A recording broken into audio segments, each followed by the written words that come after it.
Malam itu indah dan masih dengan tema kita yang luar biasa saat sang cahaya rumah tangga menghadap Allah. Jadi buat jamaah nih di rumah yang baru tonton, yuk langsung mari kita merapat. Nah sebelum kita lanjut nih jamaah, sama-sama yuk kita tonton video tayangan nih tentang belajar sama ayah jadi serba salah. Emangnya kayak gimana nih belajarnya jamaah? Yuk kita tonton, ini dia. Gemes banget. Nah aku mau tanya dong Habib, ini terkait video tayangan yang tadi ya. Jadi kita lihat sama-sama ini ada anak perempuan yang lagi belajar sama ayahnya. Aku mau tanya Habib, bagaimana kalau misalkan ada anak yang tumbuh tanpa kasih sayang dari seorang ibunya, mungkin karena ibunya sudah meninggal sejak kecil. Apakah doa dan pendidikan dari seorang ayah bisa cukup menggantikan peran ibu? Atau justru ada kekurangan nih secara fitrah yang cuma bisa diisi oleh seorang ibu dalam pandangan Islam? Silahkan tausiahnya Habib. Ya khair betari Ustaz Maulana Ustaz Syam. Bismillahirrahmanirrahim. Allahumma salli ala Sayyidina Muhammad wa ala ali Sayyidina Muhammad. Alam yazidka yatima fa'awa.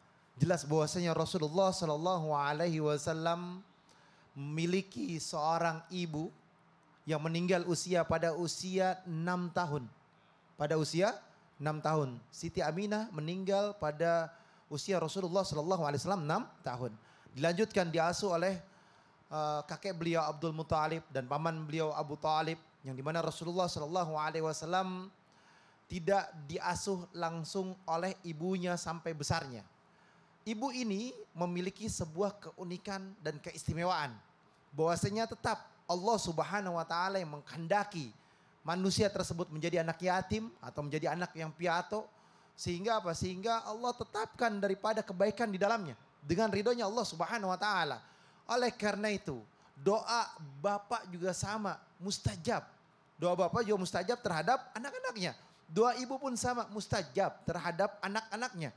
Oleh karena itu, orang tua yang saleh, yang saleha, yang bertakwa kepada Allah tetap selalu senantiasa mendoakan anak-anaknya. Ketika seorang anak yang tanpa kasih sayang seorang ibu, karena ibunya sudah meninggal dunia sejak kecilnya, dan ditanya apakah doa pendidikan dari seorang ayah bisa cukup menggantikan peran ibunya, sungguhnya doanya dikabulkan oleh Allah, didikannya yang baik, akhlaknya yang baik yang diajarkan orang tuanya, insya Allah bisa sampai kepada siapa? Kepada anaknya. Bukti nyata Rasulullah Shallallahu Alaihi Wasallam, orang tuanya berpulang ke rahmatullah, bapaknya berpulang ke rahmatullah, ibunya berpulang ke rahmatullah, tetap hasilnya jadi seorang nabi, menjadi seorang rasul, menjadi manusia pilihan Allah Subhanahu Wa Taala. Karena apa? Karena Allah berkehendak sesuai dengan kehendaknya, prasangka baiklah kepada Allah dan ikuti aturan Allah. Sehingga apa? Sehingga menjadi kebaikan di dalamnya. Tapi biar bagaimanapun juga, intinya adalah yang namanya ibu tetap ibu. Yang namanya orang tua tetap orang tua. Berbeda didikannya dengan selain daripada orang tuanya. Oleh karena itu berbuat baiklah kalian terhadap orang tua kalian. Sehingga Allah ridha kepada kalian ketika berpulang ke rahmatullah. Amin. Doakanlah mereka sehingga engkau dikatakan Rabbighfirli wali walidayya warhamhuma kama rabbayani shaghira. Kamu menjadi anak yang saleh. Ya, amin. Tepuk tangannya buat Habib Usman. Terima kasih Habib penjelasannya. Masya Allah. Sekarang aku mau bertanya sama Ustadz Syam. Iya. Ustadz. Iya. Namanya manusia ya pasti kalau misalnya kehilangan orang yang dicintai itu pasti akan sedih, akan nangis. Jangankan orang yang dicintai ya, kucing kesayangan aja kalau meninggal nangisnya 7 hari 7 malam Ustadz. Nah aku... Iya. Pada saat itu Ustadz ya. Aku mau bertanya Ustadz nih, bagaimana Islam melihat tangisan itu? Kita emang boleh ya menangis terus-terusan, itu air matanya tuh ibarat ungkapan rindu. Atau ada batasnya nih Ustadz. Jadi biar tidak berubah menjadi kayak mengeluh gitu sama Allah. Kan nangis terus. Nah boleh kalau gitu silakan tausiahnya Ustadz. Baik, terima kasih Betari Tabe Guru Ustadz Maulana Habib Utsman, para alim ulama yang dimuliakan Allah Subhanahu wa taala. Tidak semua orang yang menangis itu menyalahkan takdir Allah. Tidak semua orang yang menangis dan berkeluh kesah itu menyalahkan takdir Allah. Dan tidak semua yang tersenyum itu menerima takdir Allah. Bisa saja yang tersenyum dan tertawa itu ternyata hatinya tidak menerima takdir Allah Subhanahu wa taala. Ada di antara orang-orang yang terkena musibah, akhirnya dia tersenyum dan tertawa dan mengatakan, "Saya tidak mau sholat lagi. Buat apa sholat? Istri saya dicabut nyawanya sama Allah." Ada yang begitu, tersenyum tertawa tapi ternyata hatinya tidak menerima takdir Allah. Ada yang menangis senantiasa nyebut-nyebut istrinya, nyebut-nyebut pasangannya, nyebut-nyebut anaknya misalnya, atau orang tuanya, atau orang yang dia sayangi, tapi sesungguhnya hatinya telah menerima qadanya Allah Subhanahu wa taala. Maka bagaimana mengarahkan tangisan ini? Karena namanya manusia mesti punya air mata, namanya manusia yang punya hati mesti punya kesedihan. Maka arahkan tangisan itu satu. Ketika engkau memiliki suatu masalah dan musibah, jadilah dan contohlah Nabi Ayub alaihi salam. Dalam Al-Quran, dalam surah Maryam diceritakan, atau Nabi Yakub alaihi salam ketika merindukan daripada anak-anaknya, ketika dikatakan yang pertama Nabi Yakub, innama ashku bathi wa huzni ilallah. Sungguh aku meluapkan, sungguh aku curhat hanya kepada Allah Subhanahu wa taala. Air mataku tumpah di hadapan Allah Subhanahu wa taala. Bahkan dikatakan saking keringnya bola matanya karena menangis, itu sampai mengalami kebutaan. Nabi Yakub alaihissalam ketika kehilangan anaknya itu Nabi Yusuf alaihissalam. Kemudian dalam surah Maryam diceritakan bagaimana tangisan ini menjadi tangisan yang baik. إذا تتلى عليهم آيات الرحمن خروا سجدا وبكيا.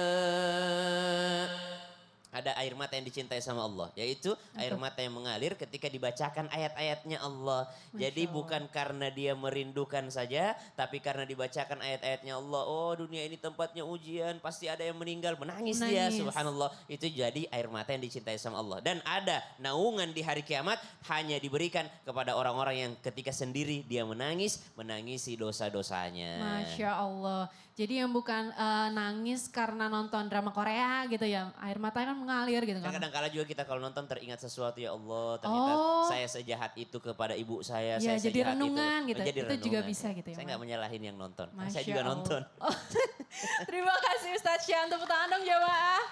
Masya Allah. Bu. Pak. Sehat? Iya, ini pada mau nanya enggak? Mau? Ya, yuk karena sekarang kita mau masuk ke segmen Tanya Dong Ustadz. Kami semua tanya dong Ustadz.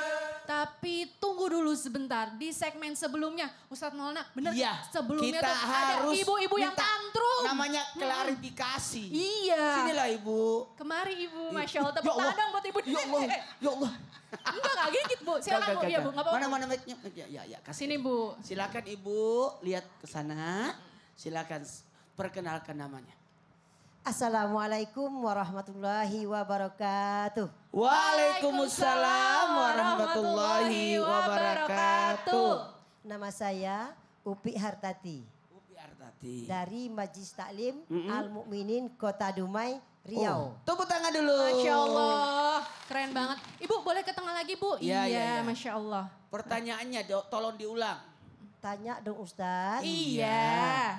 apabila Apabila Baik. seorang istri sakit, sakit. apakah perlu dikasih tahu sama suami atau anak-anaknya Oke. karena akan menimbulkan kekhawatiran. Kekhawatiran, Oke. Mohon Masya jawaban Allah. Pak Ustadz. Boleh, tepuk tangan dong buat Ibu Upi, Masya Allah. Ibu boleh ikut saya Bu? Iya, balik lagi Bu. Masya Allah.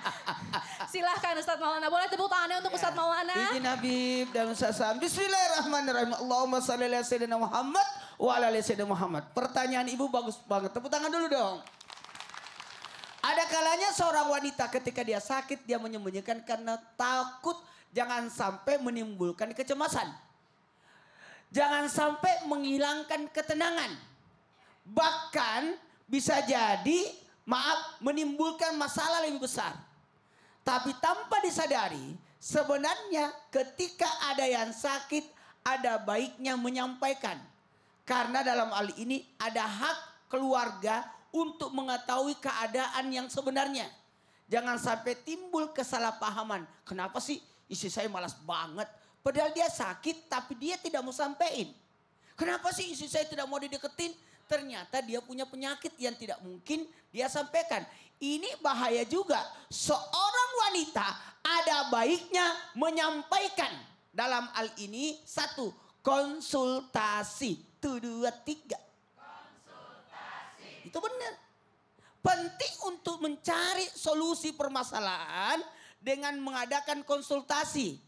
Mencari nasihat, mencari bimbingan. Ini penting. Karena ternyata, mohon maaf, wanita yang menyembunyikan penyakitnya, ini bahaya juga. Bisa 1, menambah masalah lebih besar. Harusnya bisa ditangani lebih cepat, ternyata sudah telat. Sudah stadium 4 dan sebagainya. Ini hati-hati.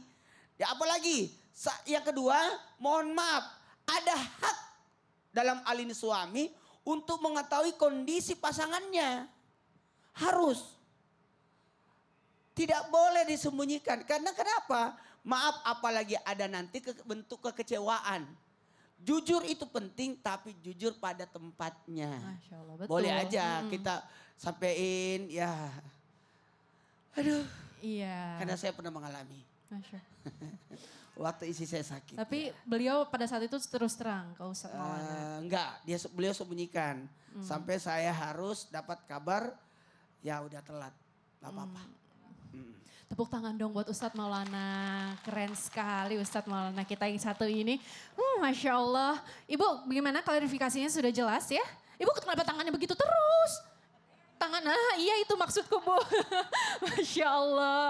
Nah jamaah jangan kemana-mana ya. Tapi sebelum itu jamaah, nih aku mau kasih tahu nih ya. Nanti selanjutnya kita akan bahas lebih banyak lagi nih ya tentang tema kita saat sang cahaya rumah tangga menghadap Allah.